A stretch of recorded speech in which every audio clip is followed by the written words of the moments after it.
ছিল শুধু কাফের, অর্থাৎ তারা প্রকাশ্য শুধু বিরোধী ছিল, ডাইরেক্ট খোলামেলা বিরোধিতা। মোহাম্মদ আমরা মানি না তোমার, এই সব এরা বিরোধী ছিল কুরাইশ। এই ছিল 13 বছর। কিন্তু নবী সাল্লাল্লাহু আলাইহি সাল্লাম যখন মদিনায় আসলেন, এই মদিনা থেকে শুরু করে আল্লাহ নবী সাল্লাল্লাহু আলাইহি সাল্লামের মদিনায় আগমনের পরে নবীজির বিরোধিতাকারী এক সম্প্রদায় তো ছিল কাফের, এইটা তো একটা আছে প্রকাশ্য বিরোধিতাকারী, আর আরেকটা নতুন গ্রুপ তৈরি হয়েছিল, এটাকেই বলা হয় মুনাফিক, যারা ছদ্মবেশী বিরোধিতাকারী।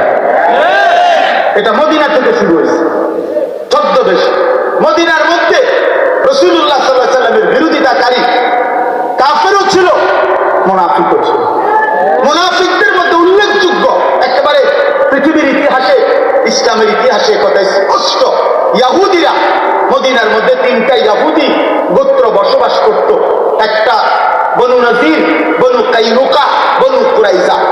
এই 3টি ইহুদি গোত্র তারা রাসূলুল্লাহ সাল্লাল্লাহু আলাইহি সাল্লামের সামনে এসে বিভিন্ন কৌশলী কথা বলে ভিতরে ভিতরে 24 ঘন্টা মুনাফিকি করত। এবং এই মদিনার আউস খাজরাজ গোত্রের মধ্যেও কিছু লোক ছিল, আব্দুল্লাহ ইবনে উবাই ইবনে সালুল একজন কুখ্যাত মুনাফিক।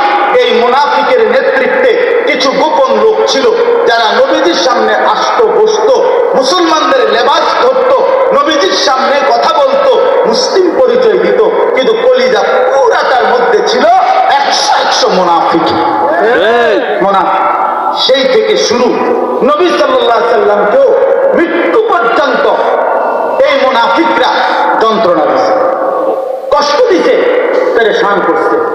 আল্লাহ নবী সাল্লাল্লাহু আলাইহি সাল্লামের ইন্তেকালের পরে এই মুনাফিকদের ধারা চলমান ছিল। তন্মধ্যে হযরত উসমান রাদিয়াল্লাহু তাআলা আনহু, 3য় খলিফা, এই সময় আয়েশা একজন ব্যক্তি পৃথিবীর ইতিহাসে এই আব্দুল্লাহ ইবনে উবাইয়ের